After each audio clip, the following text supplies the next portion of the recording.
जी, बिस्मिल्लाहिर्रहमानिर्रहीम। Sorry for interruption. जो है वो हमारा लेक्चर वहीं से जो है वो स्टार्ट होगा, जो हमने जहाँ से इसको जो है वो स्टॉप किया था लेक्चर 2 को, बिकॉज ऑफ इंटरनेट इंटरप्शन जो है हमें उसको जो है वो पे स्टॉप करना पड़ता है। We were discussing about coefficient of variance, what it is and how does it work and how it can change the results and how it can change our decision making that is solely based on standard deviation, if it is solely based on standard deviation. So as it is mentioned, in some cases the unadjusted variance or standard deviation can be misleading if conditions for two or more investments alternatives are not similar. तो अगर तो हमारे पास alternative जो है वो investment की opportunities हैं और उनकी जो conditions हैं या आप कह लें और जो वो सेम नहीं है, उनके expected rate of return same नहीं है, तो बेशक किसी एक की जो है वो आपके स्टैंडर्ड डेविएशन बहुत कम है, दूसरे की स्टैंडर्ड डेविएशन बहुत ज़्यादा है, लेकिन क्या एक्सपेक्टेड रेट ऑफ रिटर्न में डिफरेंस है, तो अब हम जो है वो इसके बेस पे स्टैंडर्ड डेविएशन या वेरिएंस के बेस पे जो डिसीजन मेकिंग नहीं कर सकते। तो हमने उसमें देखा है कि जो हमारी एग्जाम्पल 2 थी 7% इंटरेस्ट वाली, कि इसमें हमारे पास जो आपका है कोएफिशिएंट ऑफ वेरिएंस वो 1.69% है। What does it mean? This measure of relative variability and risk is used by financial analysts to compare alternative investments with widely different rate of return and standard deviation of returns. So इसको जो है वो समझने के लिए हमारे पास एक बहुत ही जो है वो सिंपल और टू द पॉइंट एग्जांपल जो है वो इस बुक में कोट की गई है। हम उसमें देखते हैं जी, हमारे पास दो ऑप्शंस हैं, इन्वेस्टमेंट 1 है और इन्वेस्टमेंट 2 है, investment A and B.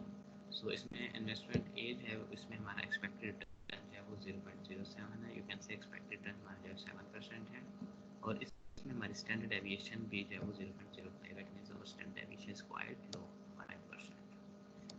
B में जो हमारा एक्सपेक्टेड रिटर्न जो है वो क्वाइट हाई 12% है, बट इसमें हम देखें स्टैंडर्ड डेविएशन हमारे पास जो है वो 0.07 है, मींस कि 7%। No, just I am scrolling to make it clear that why coefficient of variance is that much important. Sorry, अगर इसको हम जो है वो जो हमारा आंसर है उसमें अगर हम इसको जो है वो फॉरगॉन कर दें, जो फर्स्ट एक्सपेक्टेड रिटर्न वाली जो है वो स्लाइड है उसको अगर हम फॉरगॉन कर दें, तो हमारे पास जो सेकंड स्लाइड बचती है वो है हमारे पास स्टैंडर्ड डेविएशन की। और अगर हम स्टैंडर्ड डेविएशन देखें तो इसमें हमारे पास जो है वो बड़ा क्लियर हमें जो है वो आंसर मिल जाएगा कि हमारे पास स्टैंडर्ड डेविएशन जो है वो इन्वेस्टमेंट ए की जो है वो लो है। So we have to choose A because उसमें स्प्रेड ज़्यादा है, स्टैंडर्ड डेविएशन सॉरी स्प्रेड कम है, स्टैंडर्ड डेविएशन कम है, तो रिस्क भी कम है। और बी में जो हमारे पास जो है वो रिस्क ज़्यादा है क्योंकि स्टैंडर्ड डेविएशन ज़्यादा है, but this is not the case. हमारे पास एक्सपेक्टेड रिटर्न भी तो एक इंडिकेटर है, स्टैंडर्ड डेविएशन के दौरान हम उसको जो है टोटली इग्नोर कर लें। अगर हम इसका जो रिलेटिव मेजर है वो लेंगे तो कोएफिशिएंट ऑफ वेरिएंस, तो ए का हमारा जो कोएफिशिएंट ऑफ वेरिएंस है वो कितना है 0.71%, और जो बी जो कि हमें रिलेटिवली हमें ज़्यादा इसकी लग रही है उसका कोएफिशिएंट ऑफ वेरिएंस है हमारे पास 0.583। What does it mean? Investment B appears to be riskier because it has a standard deviation of 7% versus 5% for investment A.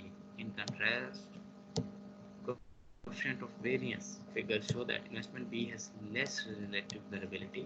This one has less relative variability and lower risk per unit of expected return because it has a substantial higher expected rate of return.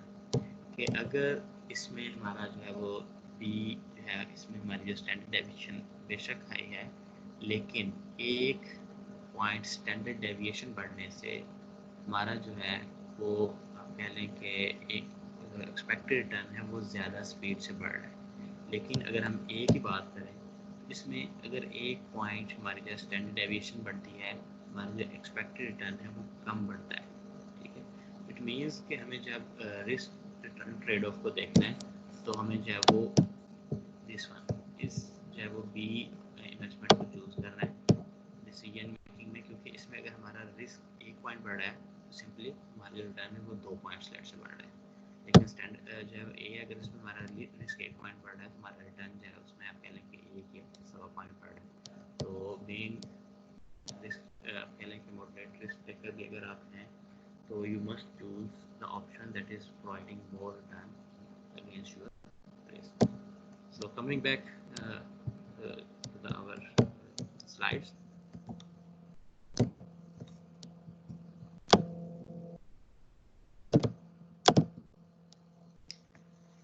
Risk of expected return का जो हमारा कह लें कि topic था उसको हमने बड़ा डिटेल से देखा। हम चाहे इसको जिस नटशेल आप कह लें या एक बॉटम लाइन के तौर पे अगर हम चाहे वो रिस्क ऑफ एक्सपेक्टेड रिटर्न को मैं एक्सप्लेन करूँ just to sum up the whole topic. इसमें हमने 3 डिफरेंट टाइप्स ऑफ रिस्क देखी हैं। एक है वेरिएंस, दूसरा स्टैंडर्ड डेविएशन और थर्ड है कोएफिशिएंट ऑफ वेरिएंस। वेरिएंस और स्टैंडर्ड डेविएशन जो है ये एब्सोल्यूट मेजर ऑफ रिस्क है और कोएफिशिएंट ऑफ वेरिएंस जो है ये हमारा रिलेटिव मेजर ऑफ रिस्क है। दूसरी चीज़ इसमें हमने ये देखी है कि इट्स नॉट नेसेसरी कि अगर आपका रिस्क कम है इस सिक्योरिटी में उसको आप चाहे आंखें बंद करके जो है वो एक्सेप्ट कर लें। आपको जो है उसका रिलेटिव मेजर भी जो है वो देखना पड़ेगा। और एक जिसमें हमारा risk return trade off better है, मीन्स के जिसमें per unit increase in risk से हमारा जो पर यूनिट इंक्रीज जो रिटर्न है वो ज़्यादा है, हम उस जो है वो ऑप्शन को चूज़ करेंगे, ना कि जो सबसे कम रिस्क की ऑप्शन है उसको हम जो है वो सिलेक्ट कर लेंगे। So now come to the next topic, risk of historical rate of returns. Remember यहाँ पर हम जो देखे वो एक्सपेक्टेड रेट ऑफ रिटर्न का जो है वो रिस्क कैलकुलेट किया है। अब इन द नेक्स्ट स्लाइड जो हम देखेंगे वो है risk of historical rate of return. तो हिस्टोरिकल रेट ऑफ रिटर्न क्या होता है? जो हमने ऑलरेडी पास्ट में जो रिटर्न चाहे वो हमने जो है वो ले लिए हैं और उसका हमारे पास हिस्टोरिकल डाटा जो है वो अवेलेबल पड़ा हुआ है, उसको हम कहते हैं हिस्टोरिकल रिटर्न। जिसको हम पहले भी जो है रिपीटेडली जो है वो डिस्कस करते हैं।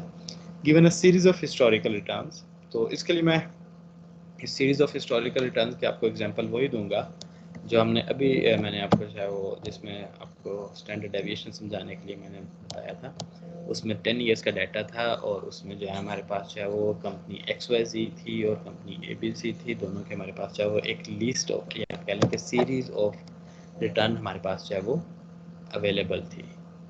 सो given a series of historical return होगी measured by historical period yield, ठीक है। The risk of return is measured as, ये इसका फार्मूला है बेसिकली, ये हमारे पास आप कह लें कि जो है वो वेरिएंस का फार्मूला है।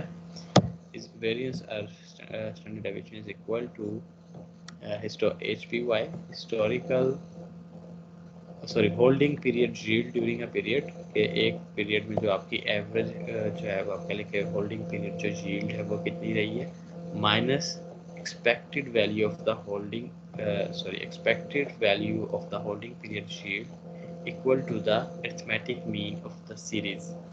So what is this? This is simply जो आपका holding period yield during a current period रही है। लेट्स से आपके करंट पीरियड में जो है वो हिस्टोरिक जो है वो होल्डिंग पीरियड यील्ड 9% रही है, तो वो आ जाएगी 9% माइनस ई एक्सपेक्टेड होल्डिंग पीरियड यील्ड। ये क्या है? आपके पास जो लास्ट 10 ईयर्स, लेट्स से हम XYZ और ABC जो कंपनी जी की जब एग्जाम्पल ली थी उसी को हम देखें तो उसमें हमारे पास जो 10 इयर्स का डाटा था, उनका हमने सारे डाटा का जो वो एडअप किया, डिवाइड बाय 10 किया, उसका वो बेसिकली क्या हमने किया था, अरिथमेटिक मीन लिया था। जो अरिथमेटिक मीन 10% आया था, that is actually the expected value of historical period yield वो होगी। तो इट मीन्स कि अगर हमारे पास जो है वो HPY अब कह लें कि होल्डिंग पीरियड यील्ड जो है वो ड्यूरिंग अ पीरियड 11% है, माइनस हम करेंगे जो पास्ट 10 ईयर, लेट्स से कोई भी हो सकता है, 5 इयर्स का डाटा, 7 इयर्स का, 11 इयर्स का, 20 इयर्स का। हमारे पास जो हमने एग्जांपल लिया उसमें कितना था, 10 इयर्स का डाटा था, तो उसी को हम देख रहे हैं, माइनस उसमें से जो 10 इयर्स का डाटा की एवरेज है वो ले देंगे, उसको जो है हम स्क्वायर रूट ले लेंगे और उसको हम कर देंगे divided by n, number of observations कितनी है, तो हमारे पास जो है वो आंसर आ जाएगा। वो किसी क्या होगा, हमारे पास जो है वो रिस्क होगा हिस्टोरिकल रिटर्न्स का। तो हमारे पास कोई भी एक आप इसमें जो है वो हम जो डिस्कशन क्लास होगी इसमें जो हम इसको जो है वो कैलकुलेट कर लेंगे कि किस तरह जो हिस्टोरिकल रेट्स ऑफ रिटर्न हमें पास्ट कुछ ईयर्स के दिए हुए होंगे, उसके जो है हम रिस्क जो है वो कैलकुलेट कर लेंगे। इसमें से हमने जो है बहुत ज़्यादा वर्किंग तो आपने जो है वो लास्ट एग्जांपल में जो स्टैंडर्ड डेविएशन वाले में कर लिए, बट जस्ट इसमें आपने जो है वो होल्डिंग पीरियड जो यील्ड है उसको उसमें से माइनस करना है इस एवरेज को, और डिवाइडेड बाय अपने नंबर ऑफ ऑब्जर्वेशंस कर देना है। So that's all for this topic, risk of historical rate of return.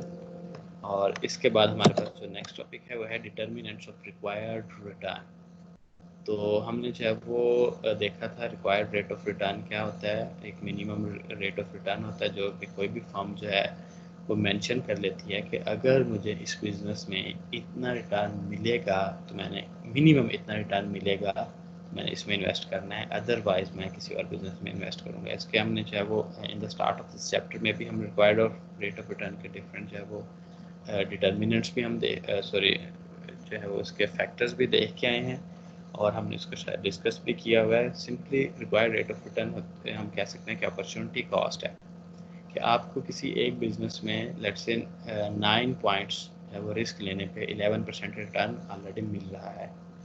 अब आप कहते हैं कि अगर मैं अपना रिस्क जो है वो 9 पॉइंट्स से 10 पॉइंट्स कर देता हूँ तो मेरा जो रिटर्न है ऑलरेडी मुझे 11% मिल रहा है, वो मिनिमम 13% मिलना चाहिए। तो आप उसको कैलकुलेट करते हैं जो अपना एक्सपेक्ट जो रिक्वायर्ड रिटर्न जो एक्चुअल रिटर्न है, बेसिकली आप कैपिटल बजटिंग वाला जो सारा प्रोसेस है उसको फॉलो करते हैं। तो अगर आपको 1 पॉइंट इंटरेस्ट चाहे वो रिस्क इंक्रीज करने से जो आपका जो रिटर्न है अगेन वो 11% ही है, तो आप उस बिज़नेस को जो है वो उसमें इन्वेस्ट नहीं करेंगे। Then what would you expect do, कि आप जो है वो ऑलरेडी जो एग्जिस्टिंग बिजनेस है उसमें ही जो है वो जो existing risk return trade off है उसको फॉलो करेंगे। So there are 3 components of required return. The first is time value of money during the time period, कि उस टाइम में चाहे वो टाइम वैल्यू ऑफ मनी क्या चल रही है आपको पता है, इसमें चाहे वो इन्फ्लेशन का फैक्टर होता है। The expected rate of inflation during the period, तो नॉर्मली जो टाइम वैल्यू ऑफ मनी है वो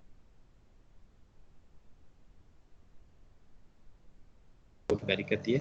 द रिस्क इन्वॉल्व, कि एक्चुअली उस जो है वो जो बिजनेस एक्टिविटी है उसको अंडरटेक कर रहे हैं, उसमें इन्वेस्ट करने जा रहे हैं, तो उसमें हमें जो है वो कितना ज़्यादा रिस्क लग रहा है। तो एग्जीबिशन 1.5 का जो है वो जिक्र किया है, तो 1.4 हमारे पास अवेलेबल है। 1.5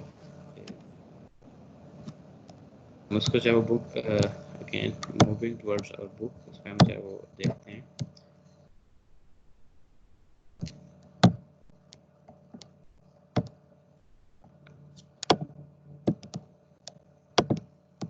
So what is 1.5 determinants of required rate of return, ये वाला आ गया, हमने इसको जो है वो देखें। Here is one. Look, US government 3 month treasury bills है, उसका 2004 से 10 तक का डाटा है। इस पर कितना ज़्यादा आपको जो है वो रिटर्न मिला है, और जो 10 ईयर्स बॉन्ड है उसका डाटा है फिर हमारे पास। और आपको पता है कि जैसे ही जब वैलिडिटी इंक्रीज होती है, रेट ऑफ रिटर्न इंक्रीज होता है, तो इट्स ग्रेजुअली इंक्रीजिंग। ये ट्रिपल ए रेटिंग जो कॉर्पोरेट बॉन्ड्स हैं उन पर रिटर्न है। आपको पता है कि जितनी अच्छी रेटिंग होगी आपको उतना ही कम जो है वो इंटरेस्ट रेट पे जो है वो लोन मिल जाएगा। तो ट्रिपल ए रेटिंग वालों का जो है वो आप देखें रिटर्न कम होगा। जो ट्रिपल बी कॉर्पोरेट बॉन्ड्स हैं उन पे आपको ज़्यादा जो है वो सूद देना पड़ता है, फिर लोग आपको बॉन्ड जो है वो बाई करते हैं। सो ये है required rate of return. That's all for today. इंशाल्लाह जो है हमारा ये सेकंड लेक्चर जो है वो कंप्लीट हो गया, इसका हम यही टाइम जो है वो एंड देन इंशाल्लाह we will move towards the third lecture. हम इसमें जो आप लोगों ने जब भी अगेन गाइडलाइंस हैं आपके पास जब क्लास के लिए आए, बी अटेंटिव। आपकी जो है वो डिस्कशन क्लास में अटेंडेंस लगेगी। You must have calculators with you, you must have notebook with you and ball pen with you, and also this book and slides must be accompanied in your laptop. तो हम इनके साथ जो है वो discussion को question answer session होगा आपकी तरफ से, मेरी तरफ से, बोथ साइड से। तो make sure you have listen the lecture and you have noted all the points and you are able to become a part of that discussion. And that's it for today. Good night.